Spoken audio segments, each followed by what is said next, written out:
Desde o início desta pandemia, nós temos acompanhado todos os esforços e as pesquisas sobre o vírus, vacinas e os testes para identificarem a doença Covid.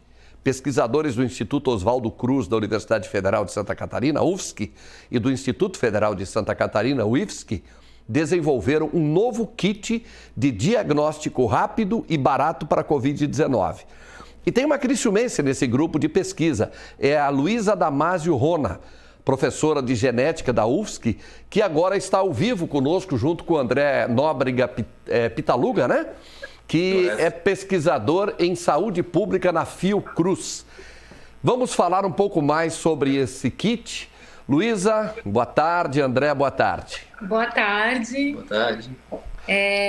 Então, como você mencionou, né, nós começamos a pensar no desenvolvimento desse kit logo no início da pandemia, numa conversa com os vizinhos que são muito próximos nossos, e a gente percebeu que uma testagem em massa poderia ajudar a minimizar ou pelo menos a controlar a pandemia.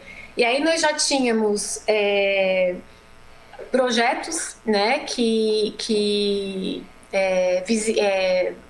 a gente precisava diagnosticar, enfim, identificar patógenos em amostras, e a gente apenas pivotou, né, o que a gente já tinha pensado anteriormente com outros parasitas para a Covid-19. E aí a gente a gente percebeu que na época, né, o teste que estava sendo usado mais robusto, que seria o RT-PCR, o teste diagnóstico molecular, estava muito caro e demorado.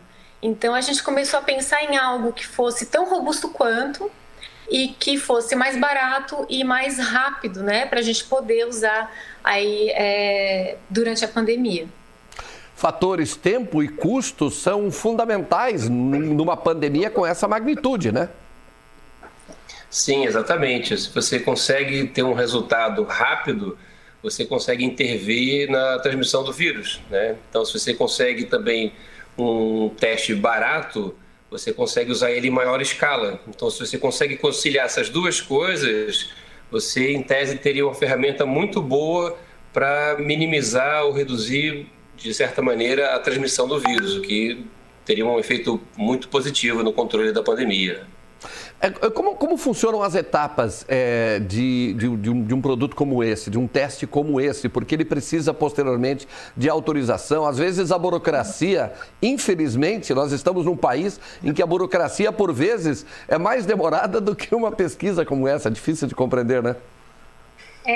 Isso acontece. A burocracia é grande, mas nós já conseguimos submeter a patente, né? Então, a gente está conseguindo aí divulgar o desenvolvimento do kit, a gente já finalizou todas as etapas, né? E agora a gente está nas tratativas junto com o Instituto Oswaldo Cruz para poder viabilizar isso na Anvisa. Certo. Eu queria, Luísa e André, um pouco desse... Porque isso é um desafio, eu imagino esse desafio ao qual vocês se lançaram, ocupou aí... Nós tivemos divergências no mundo todo, nesse mundo científico, né? Nesse ambiente. Todo mundo bateu cabeça nesse processo todo. Eu queria que vocês contassem um pouco para a gente de como isso tão rapidamente acontece, como surge isso. Olha, foi um período muito desafiador para a gente, né? Como a Luísa mesmo mencionou, a gente não trabalhava necessariamente nessa área de diagnóstico humano de vírus. A gente tinha planos para diagnóstico voltado à saúde pública, transmissão de outras doenças, né? Como leishmaniose e outros vírus. E eu acho que durante a pandemia, muita gente, né? Muitos pesquisadores e professores se viram de frente de um desafio muito grande. Ao mesmo tempo, vários laboratórios foram fechados durante a pandemia para evitar a circulação de pessoas, mas ao mesmo tempo os pesquisadores e professores estavam querendo dar sua contribuição, né? Seja fazendo o sequenciamento dos genomas dos vírus para acompanhar as variantes, seja desenvolvendo diagnósticos, novas formas de diagnósticos. Então foi um período muito desafiador aqui para a academia, para os pesquisadores e cientistas, até mesmo por conta de questões assim, super básicas, como compra de insumos, né? Por exemplo, trabalhamos com enzimas no kit, né? Em determinado momento a enzima era muito escassa, muito cara, porque não existia uma entrega, né? As cadeias de suprimentos foram interrompidas. Em outros momentos, inclusive que foi muito relevante para o desenvolvimento do kit, o suave, né? aquele cotonete que o pessoal põe no nariz para fazer a coleta de amostras, ficou tão escasso e caro que a gente teve que pensar numa outra forma de conseguir amostras para utilizar como diagnóstico, né? Foi nesse momento que a gente migrou então para a saliva, que obviamente você não precisa de cotonete, é mais simples, inclusive, permite uma autocoleta facilitada, a pessoa, né, só cospe num tubo e manda para análise. Então foi, de maneira geral, muito desafiador, mas a gente também está muito satisfeito com o trabalho da gente, com o esforço que a gente, o nosso grupo e toda uma campanha assim, muito vasta de instituições foram essenciais para o projeto, né? Então, assim, não só esses que você citou, a Fiocruz, a UFSC e o IFSC, mas o Estado de Santa Catarina, por exemplo, participou de maneira decisiva, né? O LACEN, o município de Tubarão, por exemplo, e também o município de Florianópolis, né? Entre outras instituições. Então foi um grupo muito grande e um período realmente muito desafiador. Só para finalizar, com que expectativa de tempo e de aplicação disso vocês contam a partir desse momento? Agora foge um pouco das mãos do trabalho efetivamente de vocês, né? Como é que é isso?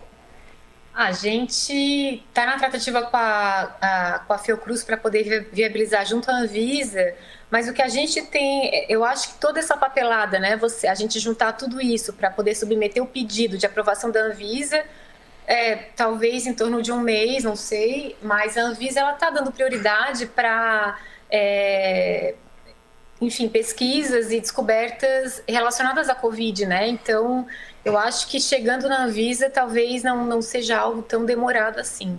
É difícil, né, a gente te oferecer uma data de quando isso vai estar disponível, mas desde o início a gente pensou em disponibilizar para o SUS, né, em poder, como é um kit muito barato, muito rápido e prático e é um diagnóstico molecular também, como o RT-PCR, e fácil de manipular, a gente pensou em ser colocado nas UPAs, postos de saúde, porque é muito simples aí de fazer. Mas uma data precisa é difícil agora, porque não depende só da gente, né? E só completando, assim, uma informação que a gente deixou ali passar, o kit ele é tão simples que a gente pode, de maneira muito fácil, migrar outros patógenos. Então, ele pode ser, por exemplo, adaptado para diagnóstico de dengue, zika, chikungunya, outras doenças virais respiratórias, de maneira muito simples. Então, se não for para a Covid, com certeza para alguma outra doença, ele será disponibilizado pelo SUS em algum momento. Legal. André e Luísa, muito obrigado. Parabéns pelo trabalho de vocês, hein? Obrigada. Eu que agradeço. Obrigado. Prazer conversar com vocês aí. Bacana.